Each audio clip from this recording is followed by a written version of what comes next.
Hi, my name is Tammy Zimmer, and I'm going to do a presentation on breast cancer. My personal statement: I am a breast cancer survivor. I was diagnosed in June of 2018 and underwent a modified radical mastectomy September of that year with a 19 node lymphadenectomy. One of the nodes was positive. They followed this up with a 5-week post-surgery radiation therapy program, and the excised tissue was sent to Agendia for molecular testing, something called a mammoprint. The diagnosis is stage 2B invasive ductal carcinoma, IDS. It is estrogen progesterone receptor positive, and the human epidermal growth factor receptor 2 is negative. Chemotherapy would not benefit me, and at that time I declined hormonal therapy, but I think I may revisit this. Introduction to breast cancer. 1 in 8 women will develop breast cancer, and it is the second leading cause of death after lung cancer.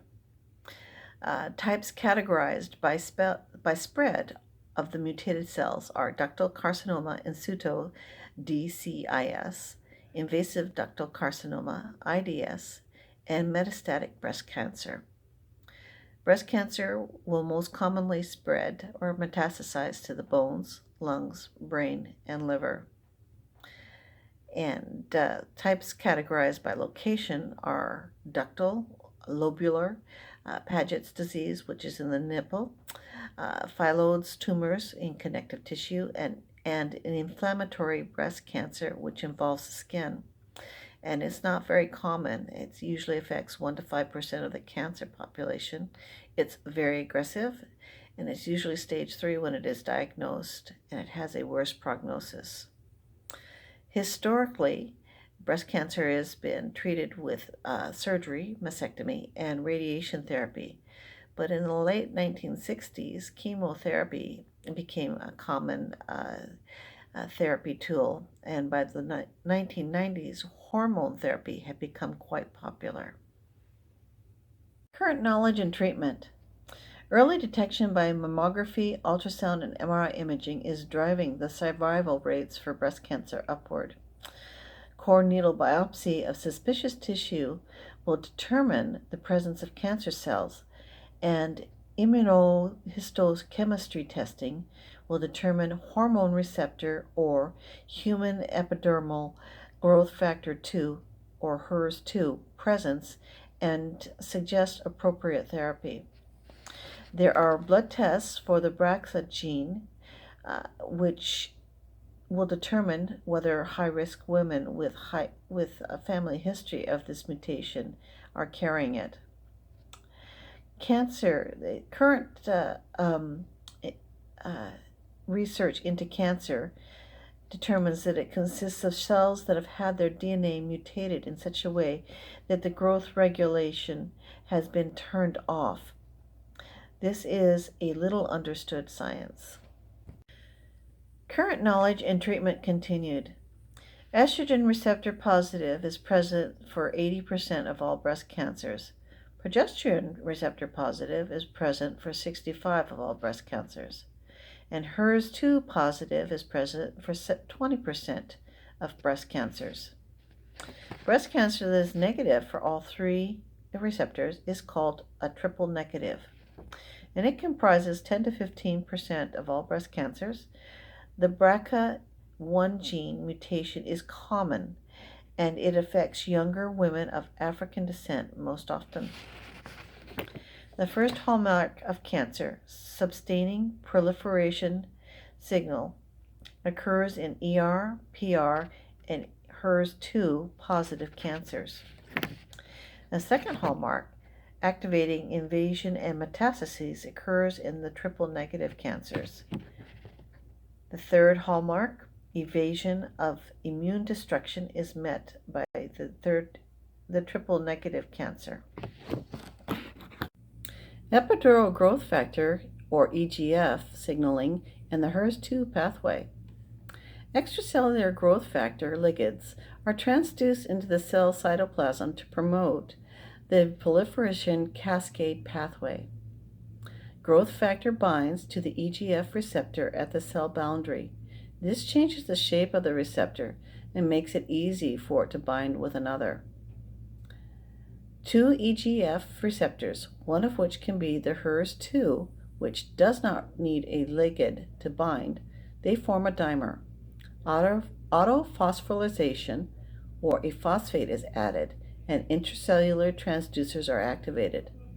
A cascade effect transfers growth signal to the nucleus and the DNA, where DNA genes express to produce protein messages to initialize proliferation. So here we have a diagram of the EGF pathway. At the cell membrane, we have two EGF receptors. One of them has a ligand and one of them does not, and that's the HERS2, which does not require a ligand to form a dimer with another HERS receptor. Just inside the membrane, phosphorylation occurs, which initiates the cascade process, which brings the growth signal all the way to the nucleus, where it enters in and binds to DNA genes and initiates the cell proliferation process. Estrogen and progesterone hormone receptor pathway. Both estrogen and progesterone enter directly into the cell cytoplasm and no receptor is needed. At the nucleus, the hormones will bind to their receptor and form a dimer. The dimer binds to many DNA sites to activate genes. Estrogen gives permission to proliferate. In mutated cells, where growth-regulating mechanism is shut down, estrogen will cause accelerated growth. An important tumor suppressor gene, PP3, is often found to be disabled in cancer cells, allowing unregulated growth.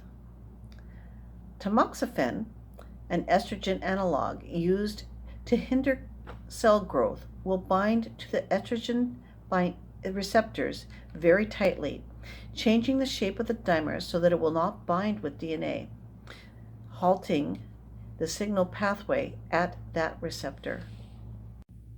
Now here we have a diagram of the hormone receptor pathway. On the left-hand side, we have a normal cell process where hormones pass through the cell membrane into the cytoplasm, where they connect and bind to the hormone receptors, which then pass through the nucleus and bind to DNA genes and start the process for cell proliferation. In the center of the diagram, we have a selective estrogen receptor blockers, which are an analog of estrogen, and they make it all the way through to the nucleus, bound to their receptors and bind to genes. But the receptors have been altered in such a manner that the binding is irregular and it disrupts the cell proliferation cascade, and it doesn't occur. On the right-hand side, we have a representation of the selective estrogen receptor degraders, and they bind with the hormone receptors in cytoplasm but never make it into the nucleus, therefore disrupting the cascade long before it even gets close to the DNA genes. So non-surgical breast cancer treatments and therapies. In the previous slide, we took a look at the selective estrogen receptor modulators and degraders, and the two most popular selections in these two categories are tamoxifen and fulvestrant. There are aromatase inhibitors, which reduce the production of estrogen, and then we have drugs that target the HERS2 receptor, disrupting the signal cascade. But after a while, sometimes drug resistance will develop. In the extracellular domain for the HERS2 receptors, there's the use of monoclonal antibodies. There are also therapeutic antibodies. Herceptin is probably the most popular, and this will degrade the EGR receptor, inhibit angiogenesis, which is the proliferation of blood vessels in the cancer tumor, and it will induce a cellular cytotoxicity, which can lead to cellular apoptosis. Then there is the use of pharmacogenomics, which is the study of an individual's genome and the influence that it has on it in response to a drug. And this could lead to an individual customized therapy.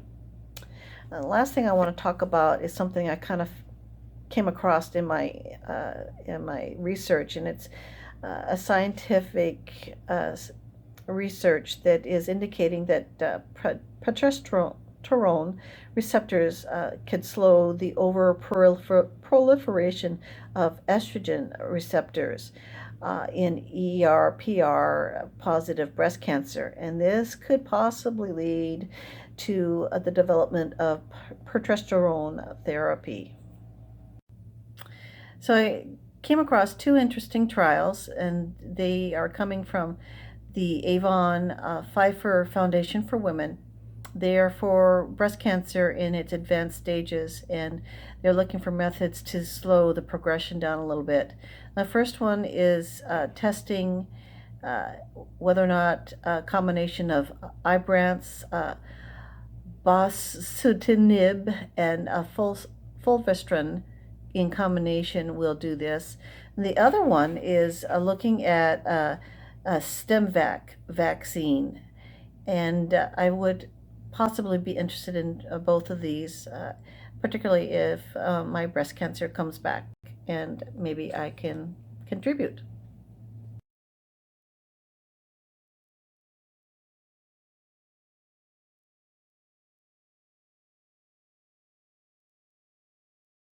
Now, in conclusion, this subject matter is personally very important to me.